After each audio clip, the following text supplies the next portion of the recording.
नमस्कार, वीएसटीवी का खास बुलेटिन 12 का विश्लेषण देख रहे हैं आप और मैं हूं आपके साथ नैन्सी शर्मा।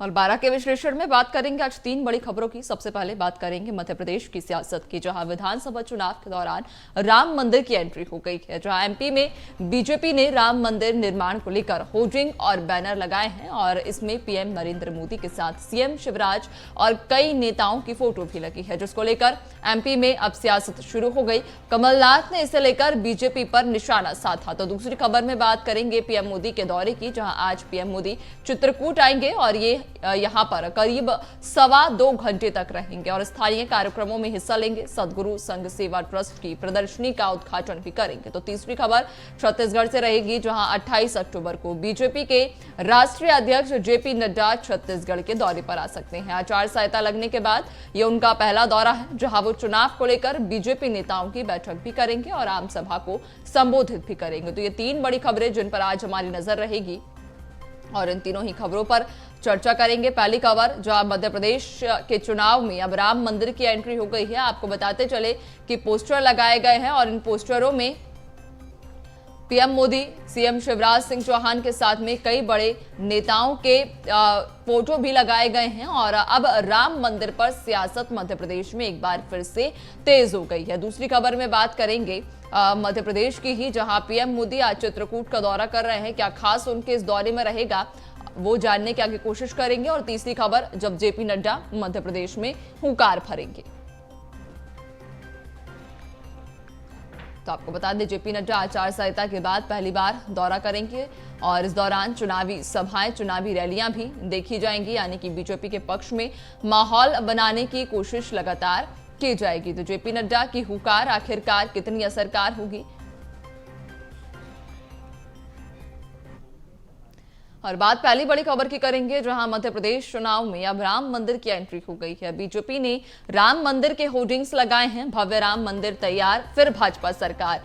ये एक लाइन भी उन पोस्टर पर लिखी गई है और इस स्लोगन के साथ में प्रदेश में बीजेपी ने अपने होर्डिंग्स लगा दिए हैं। कमलनाथ ने अब इस पर पलटवार किया है और कहा कि राम मंदिर बीजेपी का मंदिर नहीं है। तो अब राम मंदिर पर सियासत लगातार मध्य प्रदेश में गरमा रही है। देख भी पा रहे होंगे तस्वीरें, जब राम मंदिर के पोस्टर, होर्डिंग्स मध्य प्रदेश में लगाए गए और इन पोस्टर्स के साथ में पीएम मोदी, सीएम शिवराज सिंह चौहान के साथ तमाम बीजेपी के बड़े दिग्गजों के फोटो भी लगाए गए हैं। और अब इन पोस्टर में एक स्लोगन लिखा गया है कि भव्य राम मंदिर तैयार और फिर भाजपा सरकार। इस स्लोगन के साथ में ये पोस्टर चस्पा किए गए, जिस पर सियासत अब मध्य प्रदेश में उठना लाजमी है। चूंकि लगातार देख पा रहे हैं कि इस बार दोनों ही पार्टियां हिंदुत्व के एजेंडे को अपना मास्टर स्ट्रोक बनाकर चुनावी मैदान में उतर रही हैं। और अब इसी का एक जीता जागता उदाहरण ही कुछ देखने को मिला, जब राम मंदिर का एक बैनर तैयार किया गया और इस बैनर में PM Modi, CM Shivraj Singh Chouhan, VD Sharma, JP Nadda के फोटो लगाए गए और एक स्लोगन लिखा गया है कि भव्य राम मंदिर तैयार फिर भाजपा सरकार। और मध्य प्रदेश विधानसभा चुनाव में आखिरकार राम मंदिर की भी एंट्री हो गई है। बीजेपी ने भोपाल में बड़े बड़े होर्डिंग्स लगाकर ही बताया है कि बन रहा है मंदिर और फिर से बीजेपी सरकार। ऐसे में एक बार फिर से इसे लेकर सियासत शुरू होना लाजमी था, लेकिन 3 दशक से चल रहा राम मंदिर का मुद्दा एक बार फिर मध्य प्रदेश की सियासत में केंद्र बन गया है। और इस पर पूर्व मुख्यमंत्री कमलनाथ ने बीजेपी पर निशाना साधा। उन्होंने कहा कि राम मंदिर बीजेपी का मंदिर नहीं है, देश का मंदिर है, जिसके बाद बीजेपी कांग्रेस पर हमलावर हो गई। बीजेपी का कहना है कि इस देश में राम मंदिर के पोस्टर भी लगेंगे और भव्य और दिव्य राम मंदिर का निर्माण भी होगा। कमलनाथ कह रहे हैं कि राम मंदिर किसका, तो राम मंदिर उनका जो राम के प्रेमी हैं। ये तो ऐसी राम मंदिर की बात कर रहे हैं जैसे ये भारतीय जनता पार्टी का मंदिर हो। राम मंदिर हमारे देश का मंदिर है, हमारे सनातन धर्म का एक बहुत बड़ा चिन्ह है। तो ये किसी पार्टी का क्या है राम मंदिर? कमलनाथ जी जैसे लोग तो भूल गए जिसमें इन्होंने एफिडेविट कोर्ट में फाइल किया था कि राम काल्पनिक है और सनातनियों के प्रति क्या क्या बयान आए तो कांग्रेस चुप थी। लोगों को समर्पित भी होगा, प्रधानमंत्री जी भी पहुंचेंगे, बाकी लोग भी पहुंचेंगे और भगवान राम वहां पर विराजमान भी होंगे और हम सब पूजा भी कर पाएंगे। वो कहीं ना कहीं नरेंद्र मोदी जी के प्रधानमंत्री होने के बाद हुआ है। इसका श्रेय कमलनाथ जी नहीं ले सकते, क्योंकि कमलनाथ जी का इतिहास वही है जो और चलिए ज्यादा जानकारी लेंगे, चर्चा करेंगे। संवाददाता विवेक हमारे साथ में जुड़ चुके हैं। विवेक, देख पा रहे हैं मध्य प्रदेश की सियासत में एक बार फिर से हिंदुत्व का मुद्दा छिड़ा है और इस हिंदुत्व के मुद्दे पर अब सियासत भी लगातार गर्मा रही है। बिल्कुल नैन्सी, मध्य प्रदेश में चुनावी बिगुल फूंक चुका है, मगर राजनीतिक पार्टियों की बात करें तो जहां जमीनी पेड़ बनाने की कोशिश कर रही, वहां बीजेपी पार्टी अब राम मंदिर के मुद्दे को भुनाने की कोशिश मध्य प्रदेश में करती हुई दिखाई देने वाली है। क्योंकि 3 दशकों की यदि बात करें तो करीब 3 दशकों से भारतीय जनता पार्टी राम मंदिर के मुद्दे को लेकर आम जनता के बीच में जाती हुई दिखाई दे रही थी। और अब जिस प्रकार से मध्य प्रदेश सहित 5 राज्यों में विधानसभा चुनाव है और कहीं कहीं 22 जनवरी 2024 को राम मंदिर के भव्य मंदिर का कहीं ना कहीं एक शुभारंभ किया जाएगा।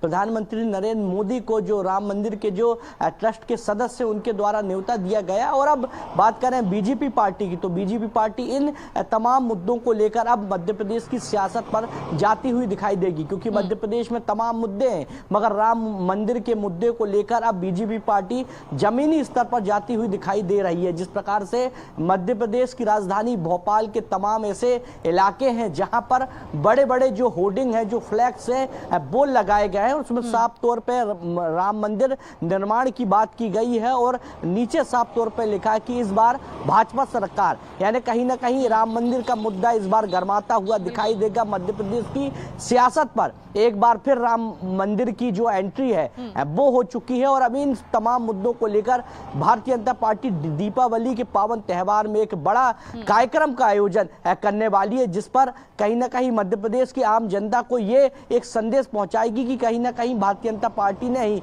राम मंदिर के निर्माण में बड़ी अहम भूमिका निभाई है। अब देखने वाली बात है कि जहां दोनों राजनीतिक पार्टी राम मंदिर को लेकर एक दूसरे पर आरोप प्रत्यारोप का दौर देखने को मिल रहा है, लगातार आरोप लगाते हुए दिखाई दे रहा है। वहीं बात की जाए राम मंदिर की, तो राम मंदिर के मुद्दे को लेकर अब मध्य प्रदेश पर सियासत तेज हो गई है। नैन्सी जी, बिल्कुल विवेक, देख पा रहे हैं कि अक्सर ही जब भी चुनाव नजदीक आते हैं तो हिंदुत्व का मुद्दा कहीं ना कहीं चिढ़ जाता है और श्रेय लेने की कोशिश भी पार्टियां हालांकि कर रही हैं राम मंदिर पर। देखने वाली बात होगी कि आखिरकार राम मंदिर पर सियासत और कितनी आने वाले समय में देखने को मिलती है। बने रहिएगा, आपसे आगे और भी अपडेट्स लेंगे। तो मध्य प्रदेश में विधानसभा चुनाव को लेकर प्रचार चल रहा है। सभी राजनीतिक पार्टियां पूरी जोर शोर से चुनावी मैदान में हैं। 22 जनवरी को राम मंदिर का उद्घाटन होना है और पीएम नरेंद्र मोदी इस अवसर पर उपस्थित भी रहेंगे। जहां राम मंदिर के उद्घाटन के पहले मध्य प्रदेश के भोपाल में बीजेपी की ओर से राम मंदिर निर्माण के होर्डिंग्स लगाए गए और मध्य प्रदेश में फिर से सरकार बनाने का दावा किया गया है। यानी कि इन पोस्टर के जरिए यह लिखा गया है कि भव्य राम मंदिर तैयार और एक बार फिर भाजपा की सरकार। आपको बता दें कि भव्य राम मंदिर तैयार फिर भाजपा सरकार के स्लोगन के साथ ये पोस्टर लगाए गए और इन पोस्टर के जरिए अब कहीं ना कहीं एक बात तो साफ है कि इस बार का अब जो चुनाव होने वाला है वो हिंदुत्व के इर्द गिर्द ही घूमता नजर आएगा। चूंकि इसके पहले कमलनाथ का भी बयान सुना था, उन्होंने कहा था कि राम मंदिर सिर्फ बीजेपी का नहीं है, राम मंदिर देश का है, देश के लोगों का है। और बीजेपी लगातार इस पूरे मामले पर राम मंदिर पर श्रेय लेने की कोशिश कर रही है। ना सिर्फ बीजेपी बल्कि जितनी भी राजनीतिक पार्टियां हैं वो सभी श्रेय लेने की कोशिश लगातार कर रही हैं। ज्यादा जानकारी लेंगे, संवाददाता विवेक हमारे साथ लगातार बने हुए हैं। विवेक, देख पा रहे हैं कि सभी पार्टियां राम मंदिर पर श्रेय लेने की कोशिश कर रही हैं, होड़ मची हुई है। और अब जब 26 तारीख का ऐलान हो गया कि राम मंदिर जनवरी में राम मंदिर का उद्घाटन हो जाएगा, तो क्या कहा जाए कि 23 के साथ 24 की भी तैयारी बीजेपी की? बिल्कुल नैन्सी, उद्घाटन की तारीखों के बाद दोनों राजनीतिक पार्टी लगातार श्रेय लेती हुई दिखाई दे रही, मगर प्रधानमंत्री नरेंद्र मोदी को जिस प्रकार से राम मंदिर ट्रस्ट के तमाम सदस्यों द्वारा न्योता दिया गया, उसके बाद से ही बीजेपी पूरी तरह मध्य प्रदेश पर एक्टिव हो गई और इस मुद्दे को भुनाने की जो कोशिश है वो करती हुई दिखाई दे रही है। मगर कांग्रेस का साफ तौर पे कहना कि राम मंदिर केवल बीजेपी पार्टी का राम मंदिर नहीं, ये आम जनता का है और कहीं ना कहीं कांग्रेस पार्टी ने भी इसके पहले कई जो संघर्ष है राम मंदिर निर्माण के लिए किया है ना। देखने वाली बात है कि दोनों राजनीतिक पार्टी में अब होर जो मचती हुई दिखाई दे रही है, क्योंकि मध्य प्रदेश की सियासी सरगर्मी की यदि बात करें तो हार्डकोर हिंदुत्व को लेकर दोनों राजनीतिक पार्टी आम जनता के बीच में जाती हुई दिखाई दे रही, क्योंकि बीते दिन जिस प्रकार से कांग्रेस कार्यालय पूरा भगवामय होते हुए दिखाई दिया था, वहीं बीजेपी पार्टी हर विधानसभा चुनाव में कहीं ना कहीं हार्डकोर